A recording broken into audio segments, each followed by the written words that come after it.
Dear students, welcome to the third lecture of this lecture series on optical instruments in this course on basic instruments for undergraduate physics students, basically in first years. So, in previous lecture, we have discussed about lenses, mirrors, and prisms, and we also talked about fundamental properties of light like reflection, refraction, and dispersion, on which these components, optical components, are based upon. So today we are going to touch upon very important optical instruments. We will discuss telescopes as well as microscopes. So in this short lecture, we will try to touch upon basic properties of these instruments and its application so that you get a glimpse of that. So we are not going into more technical details of these instruments, but we are keeping it to the basic level for so that students develop some curiosity about the instruments and do not lose interest in the lecture. So that with that objective, we are going to discuss telescopes first. So you can see a few pictures here. If you look at this, these are few pictures. So they are not identical pictures actually. If you look at this, you see this looks thin and long. This looks bit shorter. So these are different size and shape. Why it is so? Let us try to find out. Telescopes are instruments. They are used to observe distant object. दूर के object हैं इनको देखने के लिए हम लोग telescope use करते हैं. टेलीस्कोप मतलब दूरदर्शी. और ये इनकी डिजाइन कुछ ऐसे होती है कि ये लाइट जो जो कुछ हम देखना चाह रहे हैं, जो बहुत दूर है, जो बहुत चमकीला नहीं है, या हमको ऐसे सिंपल बिना टेलीस्कोप के नहीं दिखता है, ऐसे भी ऑब्जेक्ट्स को ये क्या करता है, दिखा सकते हैं. So they are designed to collect and focus light, making faint and distant object appear brighter and larger. So, if you look at this, this is the basic concept. क्या करते हैं? They collect light and focus light. And what happens? इससे होता क्या है? Faint और distant object जो हैं, वो आपको brighter दिखते हैं और larger दिखते हैं. So that is what we are expecting from a telescope. So telescopes are basically two types. One is refracting telescope, another is reflecting telescope. So let us try to figure it out. What are these two types and how they are different? Yes. So here in this slide, we are going to discuss what are refracting telescopes and what are reflecting telescopes. We have discussed about reflection and refraction and two optical components, the lenses and mirrors associated with this. So let us find out their role in this instrument. So what are refracting telescopes? What they do, they use lenses. Refraction is related to lenses, we have discussed. So refracting telescopes use lenses to bend and focus light. The most common design of refractive telescope consists of two lenses, an objective lens and one eyepiece. एक objective lens है और एक eyepiece है. तो ये reflecting telescope lens से मिलके बना है और इसमें बेसिकली अगर बहुत कॉमन डिजाइन की बात करें तो इसमें दो लेंस होते हैं, एक ऑब्जेक्टिव लेंस और एक eyepiece. You look at this is the picture. This is refracting telescope. This is objective lens and this is eyepiece. So here यहाँ पे हम लोग इसको देखते हैं और यहाँ से हमें लाइट लेते हैं. So what it is doing, this is focusing it somewhere and This is showing it like this. So these are two lenses here. Here the light coming in, here we are looking at it. So what about these two lenses? ये कैसे lenses हैं? So the objective lens is a large convex lens. This is a large convex lens. ये क्या करता है? It collects and focuses light. Light को collect किया और focus किया.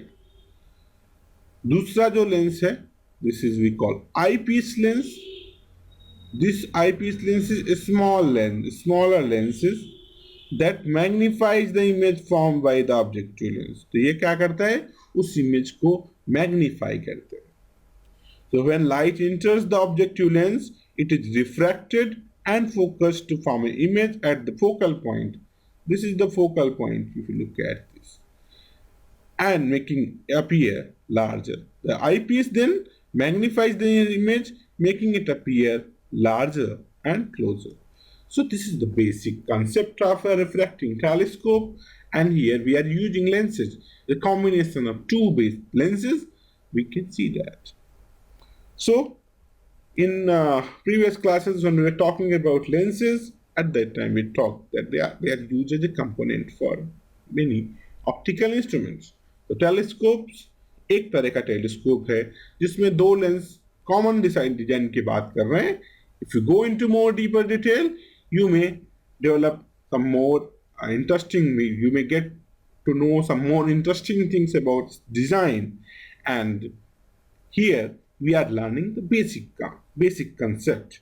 So we are keeping it here, but we will talk about more about telescopes. Reflecting telescopes, ये दूसरी टाइप की टेलीस्कोप हैं. ये क्या करते हैं? इसमें क्या होता है? इसमें हम मिरर यूज करते हैं. यहाँ पे रिफ्रैक्शन था, रिफ्रैक्शन के साथ लेंसेज थे, और यहाँ पे रिफ्लेक्टिंग टेलीस्कोप है, रिफ्लेक्शन है, तो इसके साथ क्या है? Mirrors. To focus and to reflect and focus light. वहां पे रिफ्रैक्शन हो रहा है और फोकस हो रहा है. यहाँ पे क्या हो रहा है? रिफ्लेक्ट हो रहा है और फोकस हो रहा है, और यहाँ पे हम मिरर यूज करते हैं. So a reflecting telescope consist of a concave primary mirror. This was, ये जो लेंस था ऑब्जेक्टिव लेंस, यहाँ पे ये कैसा था? कॉन्वेक्स था. यहाँ पे जो मिरर यूज कर रहे हैं, दो मिरर है ये, one is primary mirror, one is secondary mirror. तो यहाँ पे जो प्राइमरी मिरर है, this is the primary mirror. यहाँ पे हम लोग कैसा यूज कर रहे हैं? concave primary mirror and smaller secondary mirror. This is the secondary mirror. ये उससे छोटा है. यह है eyepiece lens. यहाँ से हम इसको देख रहे हैं. यहाँ से लाइट आता है, this light falls on this, then it reflects it, and then it focuses on here, and then it goes here to look at this one. So when light enters the telescope, it reflects off the primary mirror and is focused at the focal point. यहाँ पे, and the secondary mirror then reflects the light to the eyepiece. This is the eyepiece lens, and which magnifies the image. ठीक है? तो आप समझ गए refracting telescope क्या है और रिफ्रैक्टिंग टेलीस्कोप क्या है. रिफ्रैक्टिंग टेलीस्कोप में लेंस यूज कर रहे हैं, whereas रिफ्लेक्टिंग टेलीस्कोप में मिरर्स यूज कर रहे हैं. So we know the functioning of lenses and mirrors, so it is quite easy for us to understand the concepts. So that is why we started with lenses, mirrors and prisms. Now we are going further. एक important बात यहाँ पे लिखा है, reflecting telescopes are often preferred over refracting telescopes. हमने देखा कि दो तरह के मेन कैटेगरी, दो क्लास में हम इनको डिवाइड कर सकते हैं. एक है रिफ्लेक्टिंग टेलीस्कोप, एक है रिफ्रैक्टिंग टेलीस्कोप. ये कह रहे हैं कि जो रिफ्लेक्टिंग टेलीस्कोप्स हैं ये प्रिफर की जाती हैं ओवर रिफ्लेक्टिंग टेलीस्कोप. क्यों? Because they are less affected by chromatic aberration, which is distortion of colors in an image. So what is this chromatic aberration? I think in 12th standard you talk about this, you learn about this. In optics, course of optics, you talk about the details, Here when you are looking things in for instruments, so I can explain you it in a very simple way that if there is a lens, this is a lens, big lens ऐसे है और यहाँ से light आ रहा है, तो ये focus point पे इसको फोकस करेगा. But what happens, this says इसका कुछ थिकनेस है और यहाँ से जब लाइट पास होता है तो इट पास टू सम, कुछ टाइम तक ये इस मटेरियल में रहता है. यहाँ पे जब रिफ्लेक्शन हो रहा है और बेंडिंग हो रहा है, this refraction is also dependent on wavelength of light. When it passes through the different medium, its speed, velocity इसकी चेंज हो गया, तो क्या होना है, यहाँ पे जो एक पॉइंट फोकस होना चाहिए था वो एक एक्सटेंडेड ऑब्जेक्ट जैसे बन गया. यहाँ पे जो रेड कलर का लाइट होगा उसका फोकस और जो ब्लू कलर का, वायलेट कलर का लाइट होगा उसका फोकस थोड़ा सा सेपरेटेड होगा और जो इमेज बनेगा वो क्लियर नहीं है, वहां पे कलर्स का एक एब्रेशन दिख रहा है.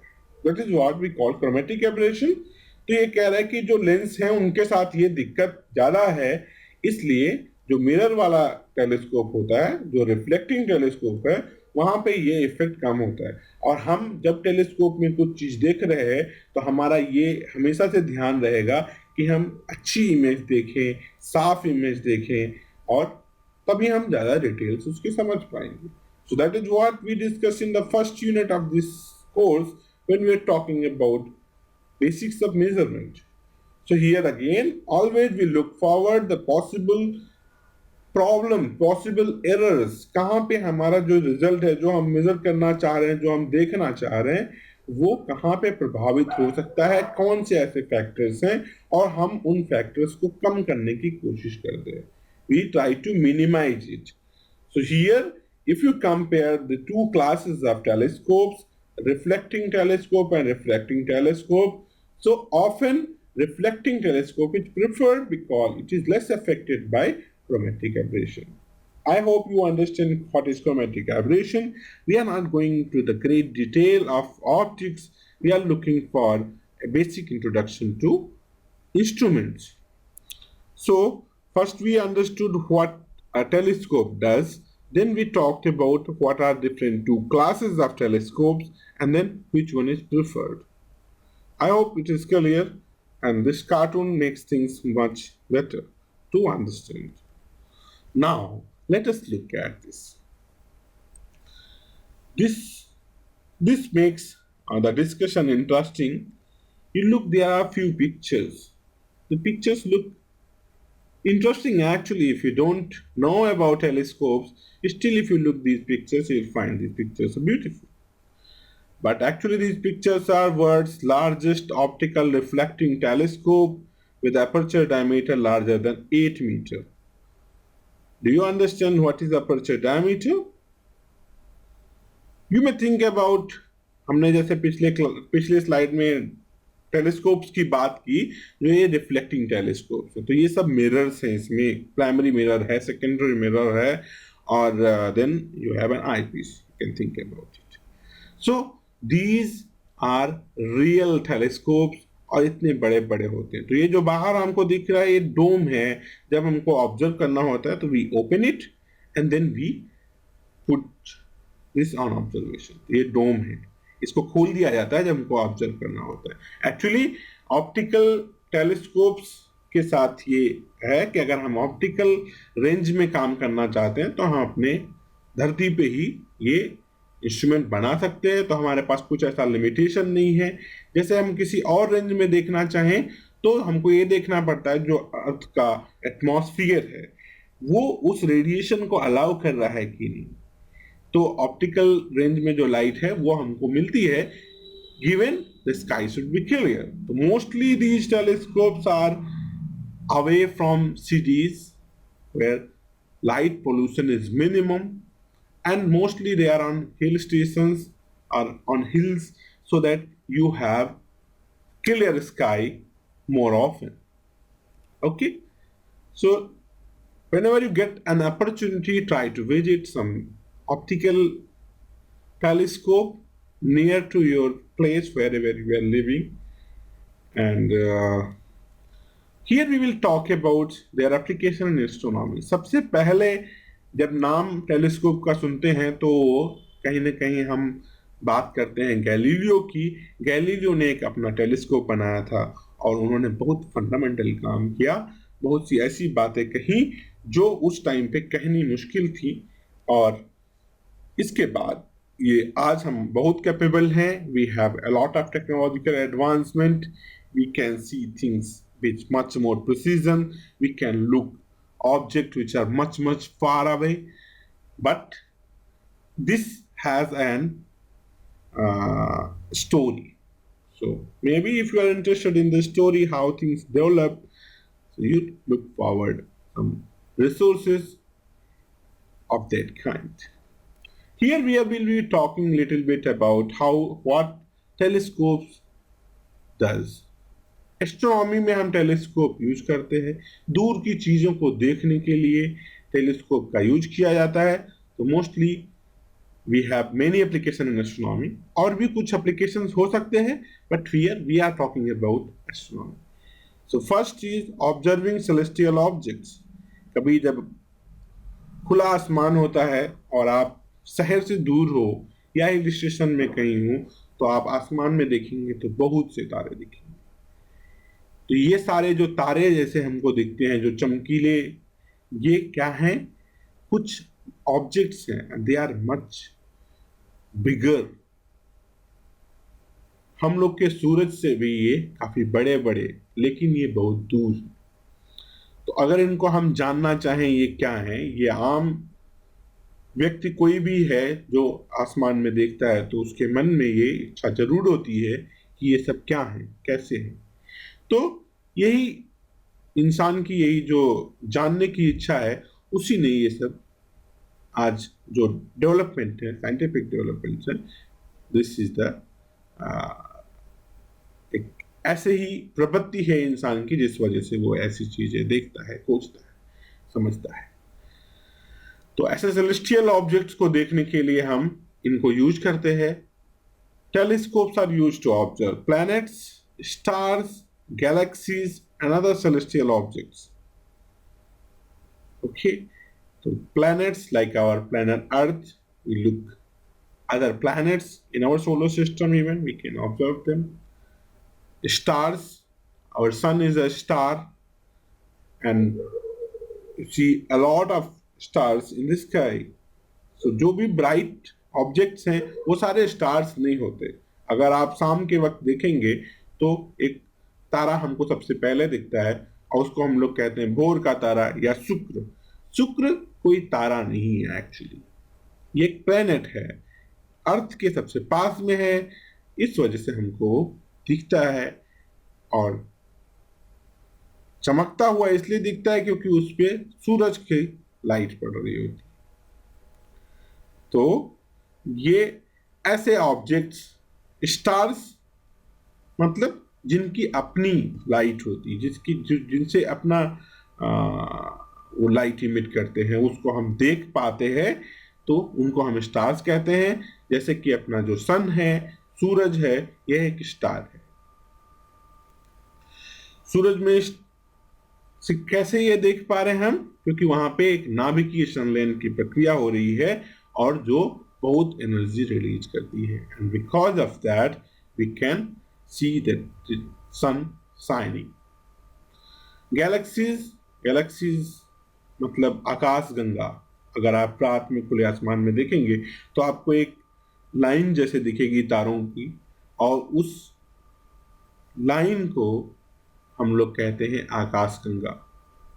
और ऐसी बहुत सारी आकाश गंगाएं हैं जिनको हम टेलीस्कोप की मदद से देख सकते हैं, उनसे कुछ ऑब्जर्वेशन ले सकते हैं, लेकिन वो हमसे बहुत बहुत दूर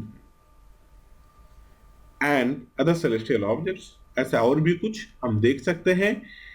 दे कैन डिटेक्ट फेंट ऑब्जेक्ट। जैसे रात में देखोगे अगर खुले आसमान में जहां बहुत पोल्यूशन नहीं है तो आपको बहुत से तारे ऐसे दिखेंगे जो धीमे से हैं, हमको नेकेड आई से दिखते भी नहीं कई बार। And telescope can provide a detailed image of objects that are too far away to observe directly. So this is what we can do with telescopes. Second thing, what we do, where we do use telescopes, study of universe, ब्रह्मांड के बारे में जानने के लिए जब हमारी जो इच्छा है वो उसको भी मदद मिलती है टेलीस्कोप से. The telescopes are used to study universe and answer questions about its origin, composition and evolution. They can detect and analyze light emitted by celestial objects, revealing information about their chemical composition, temperature and motion. तो जो star से हमको light दिखती है उससे हम कई सारी चीजें जान सकते हैं, जैसे कि वो जो स्टार है वो कैसा बना है, किसका बना है, और उसका टेम्परेचर क्या है, कैसा कुछ मोशन हो रहा है. All that things we can talk about from that radiation, and this telescopes help us to understand that, to answer the questions about origin of universe. कैसे क्या शुरू हुआ ये कहानी, दुनिया की कहानी, ब्रह्मांड की कहानी कैसे शुरू हुई, इसकी ये जानने की इंसान की जिज्ञासा बहुत पुरानी है, और उतनी ही पुरानी है ये सब कहानी जिसमें ये नए नए टेलीस्कोप्स बनते हैं. तो ये सब एस्ट्रोनॉमी के बारे में कभी हम कोई और लेक्चर सीरीज करेंगे तो शायद उस कहानी को हम बयां कर पाए. यहाँ पे हम लोग इंस्ट्रूमेंट्स की बात कर रहे हैं, टेलीस्कोप्स की बात कर रहे हैं, और ये बताया कि हम कुछ कुछ चीजें ऐसे कर सकते हैं. ये पिक्चर्स हैं, इनके यहाँ पे नाम लिखे हुए हैं, आप इनको इंटरनेट में सर्च करेंगे तो आप इनके डिटेल्स को पाएंगे, ये कब बनाए गए, कहाँ हैं, और उनको हम कैसे यूज कर सकते हैं, कैसे हम इनको यहाँ विजिट कर सकते हैं. All that things you can look into if you are interested. That is the objective of this lecture, to make you think about all that details. कुछ और बातें जो हम लोग टेलीस्कोप से करते हैं, एक तो कुछ नए ऑब्जेक्ट.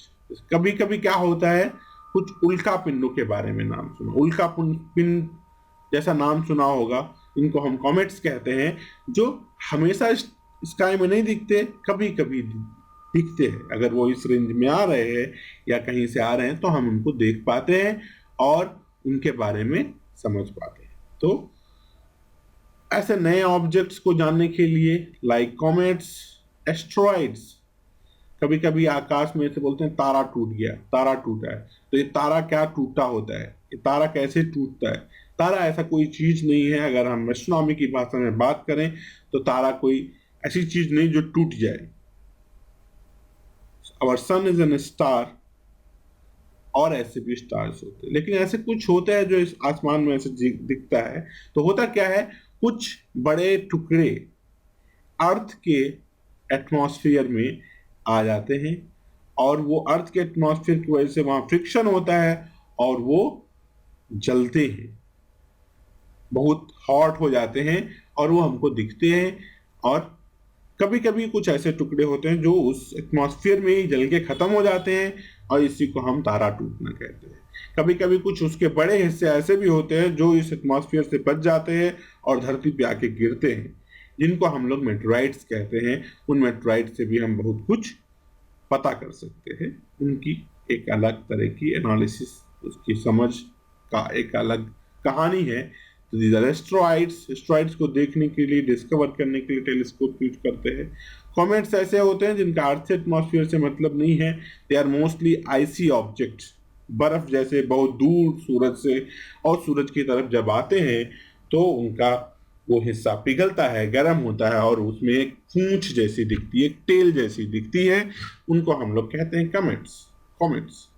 एक्सोप्लैनेट्स क्या है, जैसे कि हमारा जो सौर मंडल है, जो हमारा सोलर सिस्टम है, इसके अलावा कुछ और भी स्टार्स हैं, उनके आसपास भी कुछ प्लैनेट्स हैं. तो हमारे ये सवाल भी हमारे अंदर है कि क्या हमारे जैसे और लोग भी कहीं रहते हैं. इसी सवाल को जानने की जद्दोजहद में बहुत से कुछ ऐसे प्लैनेट्स ढूंढे जाते हैं और उनको समझने की कोशिश करते हैं. उन प्लैनेट्स को हम एक्सोप्लैनेट्स कहते हैं. तो ये टेलीस्कोप्स की मदद से हम ये सब कुछ इनको सबको ढूंढ सकते हैं, ढूंढने की कोशिश कर सकते हैं. This is what a role of telescopes are in astronomy. Another is monitoring the universe. Telescopes are used to monitor universe and detect change in the celestial objects over time. Time के साथ साथ क्या कुछ बदल रहा है इसको भी जानने के लिए हम लोग स्काई स्कैन करते हैं. टेलीस्कोप जो होती है उसमें एक रेगुलर टाइप का एक्टिविटी किया जाता है जिससे कि हम इस अपने जो व्यू है उसमें क्या कुछ बदल रहा है उसको मॉनिटर कर सकें. और एक कभी कभी ऐसा होता है कोई एक ही ऑब्जेक्ट को 10 साल 20 साल तक लंबे समय तक ऑब्जर्व करके तब हम कुछ कंक्लूजन पे पहुंचते हैं. तो आज जो कुछ इंफॉर्मेशन हमारे पास है वो एक तो ये बड़े बड़े टेलीस्कोप्स और डेवलप टेक्नोलॉजीज का जो एडवांसमेंट हुआ है उसकी वजह से एक्सेसिबल है. और इसके साथ साथ बहुत से लोगों ने बहुत सारा अपना समय इसमें बिताया है और ऐसी नई चीजें खोजी हैं, जानी हैं. तो ये सब लोग भी कहीं ना कहीं इनके प्रति भी हमारा ग्रेटिट्यूड भी होना चाहिए. When we are getting interested into it, we have a lot of information, a lot of things, and that people who have developed it, this is a collective knowledge, and if we are interested, we can go and take a lead in such work. And so this is also for students. You may look forward some possible opportunities in the field if you are interested in astronomy, if you are interested in instrumentations.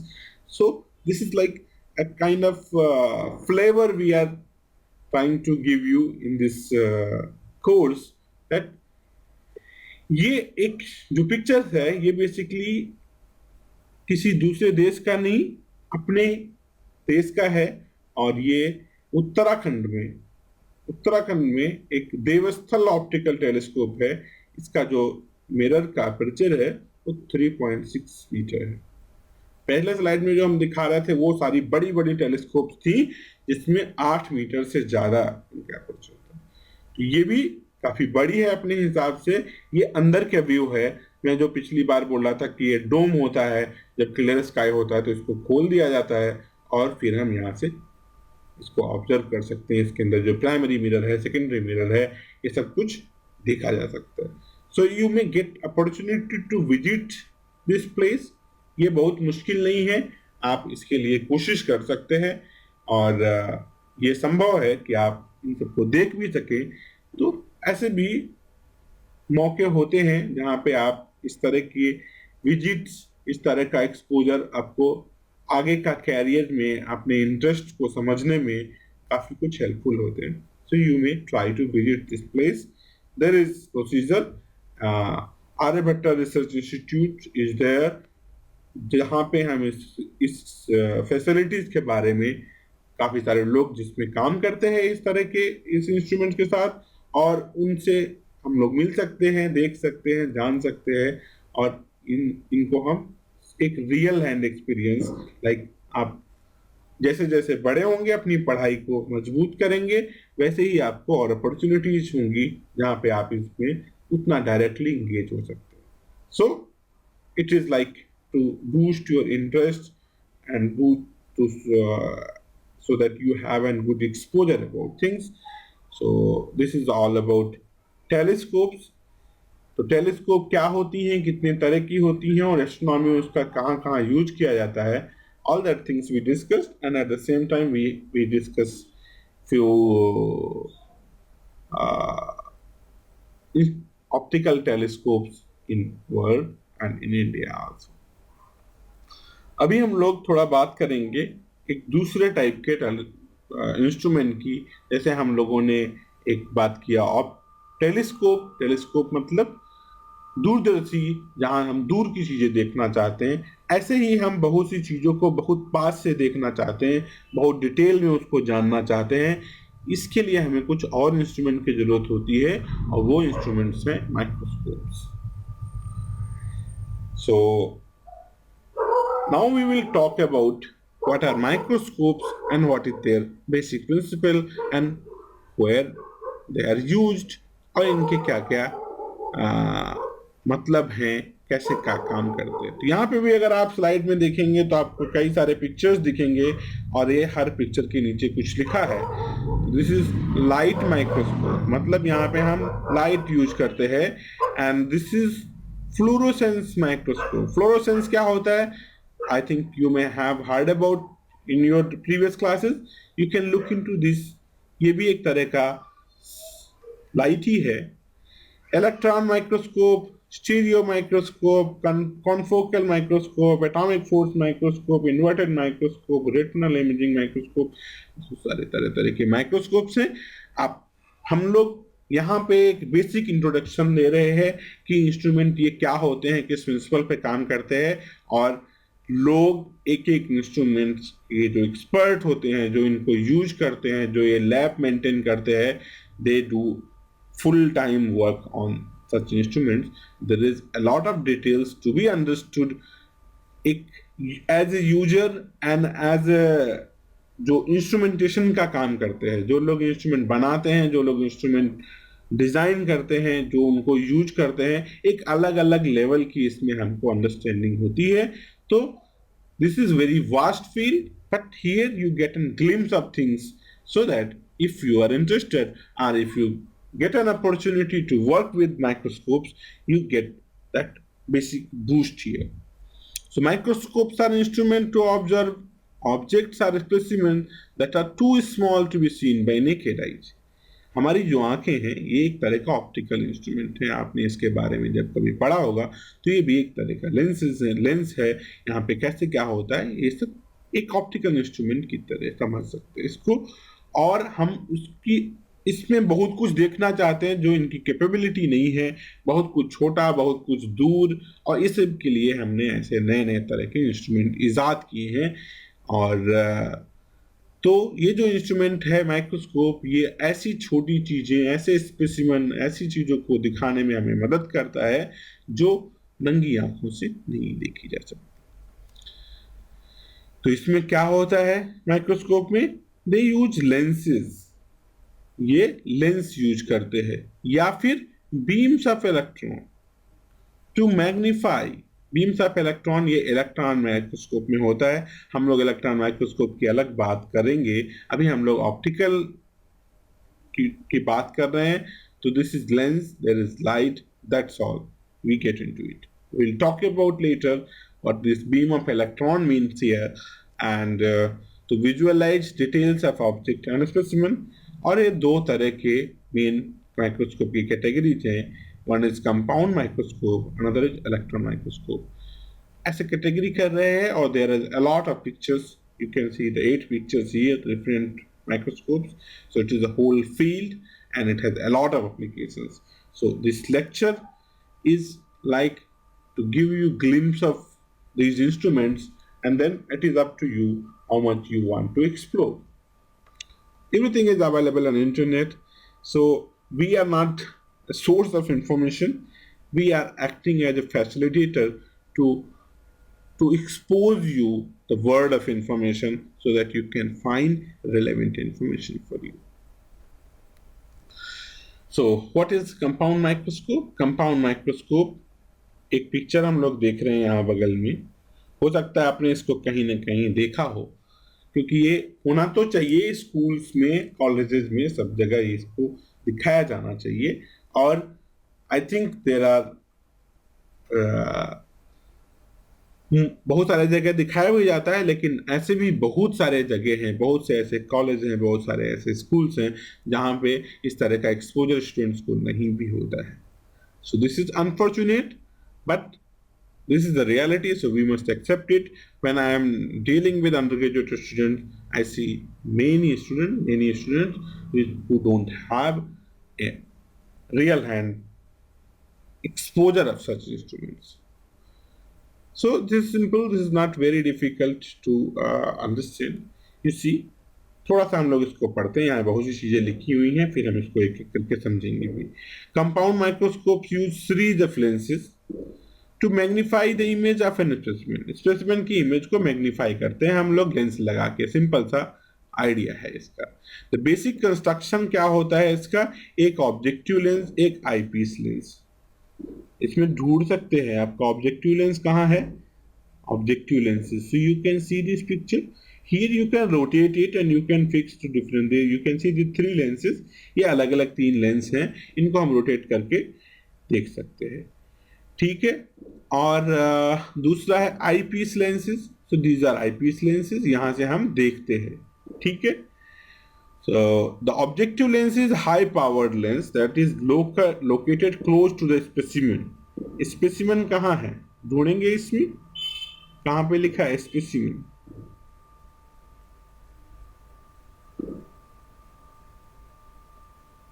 This is illumination, मतलब यहां से हम light जला रहे हैं, यहां से इसको ऑन ऑफ कर सकते हैं, ये बेस है। ये कुछ फाइन एडजस्टमेंट के लिए, ये एडजस्टमेंट के लिए इसको थोड़ा ऊपर नीचे करना होता है हमको कभी कभी। तो this is aperture, mechanical stage, single clip, nose. तो हम कहीं यहाँ पे अपना अपर्चर जहां पे लिखा हुआ है यही कहीं पे हम इसको रखते हैं अपने सैंपल को देखने के लिए, ठीक है। यहाँ पे लिखा नहीं है। So the objective lens is a high power lens that is located close to the specimen. ये objective lens है, यहाँ पे कहीं specimen रखा जाएगा। And collect the light that passes through it. यहाँ से लाइट निकल रहा है, specimen के थ्रू पास कर रहा है और हम यहाँ पे देख रहे हैं। The light is then focused into eyepiece lenses. These lenses which magnifies and the image and present to the observer. और हम इसको यहाँ देख पाते हैं। So you understand how a microscope works. So the light source illuminates the specimen and allows the observer to see its detail. There are different type of compound microscopes: bright field, dark field, phase contrast, fluorescence microscope. These type of microscope use different method to enhance the contrast and visibility of a specimen. तो ये पूरा एक field है जहाँ पे ऐसे अच्छे microscope बनाने के लिए तरह तरह के चेंजेस किए जाते हैं और उसको कैसे फाइन एडजस्ट कर सके, कैसे हम देख सके, कितने तरह तरह के हैं। लेकिन बेसिक प्रिंसिपल आप इसको समझ सकते हैं, जो हमने लेंसेज के बारे में पढ़ा है वही उसी से हम इसको या तो फोकस कर रहे हैं या हम उनको किसी जगह पे मैग्नीफाई कर रहे हैं यूजिंग डिफरेंट लेंसेज। तो इसका आपका हैंड ऑन एक्सपीरियंस होना चाहिए at this stage. If you don't have, so we can hope that in future you will get the opportunity to have this hand-on experience with these instruments. इनको instrument का course is not only be limited to the lectures. Lectures are there to just introduce the concept, and the next part is to visit the lab, so to have an hand-on experience with these instruments. So this is how, this is not a complete thing, not complete package. If you just read the books or listen the lectures, it is like to give you a glimpse of importance of lab work and instruments and how to deal with, to prepare you to work in a lab environment. That is what the objective of these lectures. These lectures are not a complete package. You need a lab with that. फिर मैंने बात किया था पिछले time पे जब हम लोग इसकी बात कर रहे थे, तो हमने कहा कुछ इलेक्ट्रॉन माइक्रोस्कोप हैं जहाँ पे लेंस और बीम ऑफ इलेक्ट्रॉन यहाँ पे लिखा है। तो ये इलेक्ट्रॉन माइक्रोस्कोप जो होते हैं ये और भी बेटर, जो ऑप्टिकल माइक्रोस्कोप्स हैं उनकी भी कुछ लिमिटेशन है कि हम कितना मैग्नीफाई कर सकते हैं किसी इमेज। एक लिमिट है, वो लिमिट के बाद हम नहीं कर सकते उससे, क्योंकि उसका वेवलेंथ फिक्स है। हम एक वेवलेंथ रेंज में काम कर रहे हैं, ऑप्टिकल रेंज में काम कर रहे हैं। इलेक्ट्रॉन माइक्रोस्कोप जो होते हैं इसमें हम बीम ऑफ इलेक्ट्रॉन यूज करते हैं किसी भी सैंपल को, किसी स्पेसिमेन को मैग्नीफाई करने के लिए। image of specimen, to magnify the image of specimen, यहाँ पे हम बीम ऑफ इलेक्ट्रॉन यूज करते हैं। तो बेसिक कंस्ट्रक्शन क्या है, एक इलेक्ट्रॉन गन है जिसमें से इलेक्ट्रॉन निकल रहे हैं, सीरीज ऑफ इलेक्ट्रोमैग्नेटिक लेंसेज। तो यहाँ पर भी लेंस हैं, लेकिन ये लेंस वो नहीं है जो हमने पढ़े थे। These are electromagnetic lenses, they are different thing. So we're not going into that detail because our discussion is about optical instrument. We are just giving an additional information other than optical microscopes, because these microscope, electron microscope, take a great part in research and development industry. In a lot of fields they have application. So that is why, for sake of completeness, we are discussing this electron microscope. यहाँ पे lens use होते हैं, लेकिन ये electromagnetic lenses हैं, ये different हैं जो लेंस हम लोग ने बात किए हैं। And fluorescent screen or detector, एक इलेक्ट्रॉन गन है, लेंसेज हैं, और देखने के लिए कुछ है, डिटेक्टर है, जो जैसे हमारी आंखें देख नहीं सकती, ऑप्टिकल रेंज में हमारी आंखें यूजफुल हैं, तो हम आईपीएस लगा के आंखों से देख नहीं सकते। We need to have a detector to convert it into an optical image. You see these are the images from electron microscope. ये क्या है? SEM scanning electron microscope, TEM transmission electron microscope. These are the images. ये देख रहे हैं 1 micron, ये इसका ये दिया है कि this length in this picture is equal to 1 micron. तो ये कितना होगा? करीब 3 होगा, ये करीब 2 होगा, ये 1 है, ऐसा कुछ। इतना छोटा हम नॉर्मली नहीं देख पाते हैं जो ऑप्टिकल माइक्रोस्कोप से, और ये इससे भी छोटा देखा जा सकता है। सी दी पिक्चर्स। तो ये पिक्चर्स में जो हम ये देख रहे हैं, जो एक कलर जैसा कुछ देख सकते हैं, not a black and white kind of picture. जो कंट्रास्ट है, ये कंट्रास्ट इज ये डिटेक्टर से बनाया गया है, जिससे कि हम इसको देख सकें। If there many time if you look electron microscope picture, you may see some colored pictures also, but these colors are false color. This is optical में जो हम लोग देखते हैं वो हमारे आंखों के लिए है, और उस इमेज को हमारी आंखों को देखने के लिए बनाया गया, इसलिए हम वैसे कलर्स वहां देखते हैं। तो ये काफी छोटी चीजों को दिखा सकता है, बट ये थोड़ा डिफरेंट है ऑप्टिकल माइक्रोस्कोप से। तो क्या करता है? Electron gun beam of electron generate करता है, जिसको स्पेसिमेन पे फोकस करते हैं एक इलेक्ट्रोमैग्नेटिक लेंस लगा के, और इलेक्ट्रॉन इंटरेक्ट करते हैं स्पेसिमेन से और एक इमेज बनाते हैं, जिसको हम फ्लोरोसेंट स्क्रीन या डिटेक्टर से देखते हैं। This is what electron microscope does. Microscope में ऐसे काम होता है। ये बोले कि 2 तरह के माइक्रोस्कोप्स होते हैं electron microscope. One is transmission electron microscope, जिसको TEM कहते हैं। Another is scanning electron microscope, SEM कहते हैं। TEM uses thin section of a specimen and transmit electron through it to form an image, and scanning electron microscope uses a beam of electrons to scan the surface of a specimen and produce 3-dimensional image. So this is very basic introduction of electron microscope. तो ये कैसे use होते हैं, यहाँ पे इसका कुछ concept है। I'm not going to that technical detail, but you know the de Broglie hypothesis, where we introduce matter waves. So everything we see which is moving has associated a wave with that. That is called matter wave. So if electrons are moving very fast, we can accelerate them using different techniques. तो उसके साथ उसकी जो matter wave है उसका wavelength भी कम ज्यादा होगा, और किसी चीज को देखने के लिए उसके वेवलेंथ जो रेडिएशन है, जैसे देखने के लिए कुछ लाइट हमको चाहिए, कोई चीज अगर लाइट नहीं तो हम देख नहीं सकते, तो कैसे देखते हैं? उसकी जो वेवलेंथ है लाइट की और ये जो ऑब्जेक्ट हम देख रहे हैं उसका कुछ रिलेशन है। तो ये उसी रिलेशन पे बेस्ड है, जो मैटर वेव का वेवलेंथ है उससे हम उससे छोटी छोटी चीज को देख पा रहे हैं, क्योंकि लाइट का हम वेवलेंथ कम ज्यादा नहीं कर सकते। लाइट का एक रेंज है जिसको हम कह रहे हैं कि ये इतनी रेंज तक देख पा रहे हैं। So electron microscopes are based on that principle of de Broglie hypothesis, और मैटर वेव्स वहीं से उसका वेवलेंथ आता है, और वहीं से हम इसको कितनी छोटी इमेज देखने के लिए कितना एक्सलरेट करना पड़ेगा इलेक्ट्रॉन को, ये हम वहीं से डिसाइड करते हैं। But we are not going into that technical detail here, we just putting it for sake of completeness.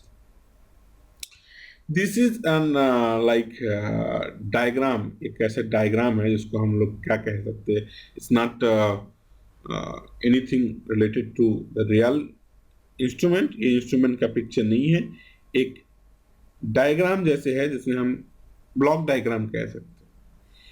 तो ये है ट्रांसमिशन इलेक्ट्रॉन माइक्रोस्कोप, ये है स्कैनिंग इलेक्ट्रॉन माइक्रोस्कोप। क्या इसमें डिफरेंस है देखेंगे अगर, तो एक इलेक्ट्रॉन सोर्स यहाँ रखा है, एक इलेक्ट्रॉन सोर्स यहाँ रखा है।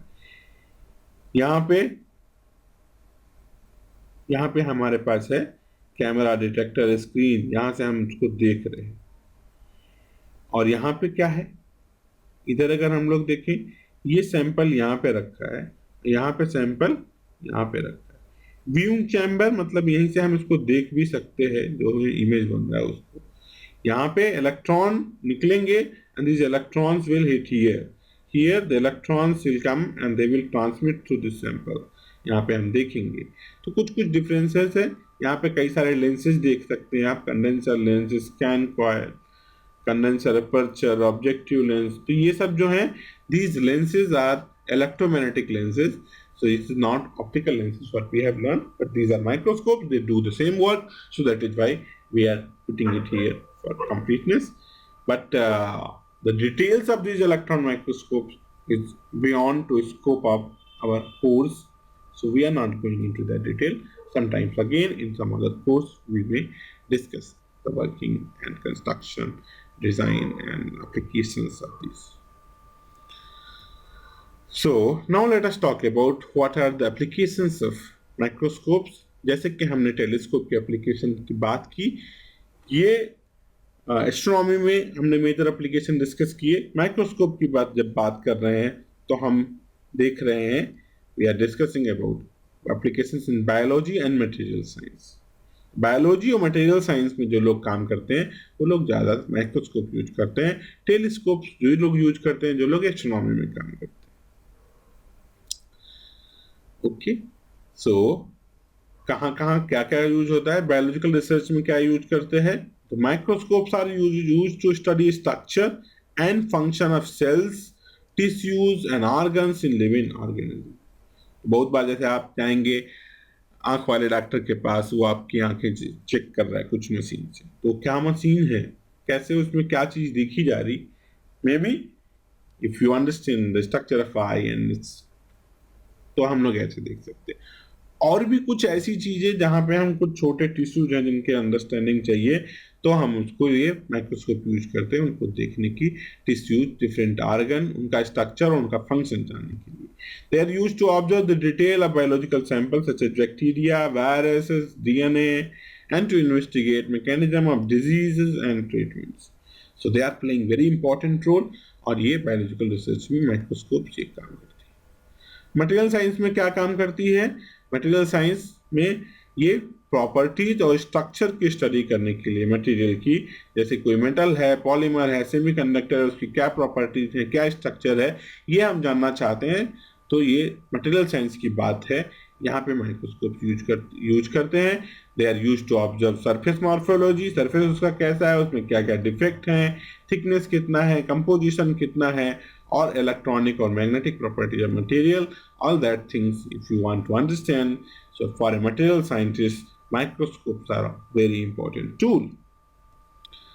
And third thing is quality control, जहाँ पे इनको हम यूज करते हैं इंडस्ट्री में। इंडस्ट्री है जैसे semiconductor industry, automotive industry, aerospace industry, यहाँ पे माइक्रोस्कोप्स यूज किए जाते हैं to inspect and test the quality of products. जो प्रोडक्ट्स बने हैं, जो उसके प्रोडक्ट हैं इस इंडस्ट्री के, वो उनकी जांच करने के लिए, उनकी क्वालिटी को पहचानने के लिए। They are used to detect defects, measure dimensions and analyze the structure of material. So these are the basic things which we need to understand when we are looking for their application in biology and material science. So I think that is very interesting discussion, and you got a glimpse of these instruments, उनका क्या क्या scope है, कहाँ कहाँ use किए जाते हैं, और क्या उसका बेसिक प्रिंसिपल है। I think we discussed this to significant detail, and for more technical detail, a lot of resources available, and you can look forward at things. So today we are stopping here. Thank you so much. Have a nice day. We'll meet again in the next lecture with some new topic.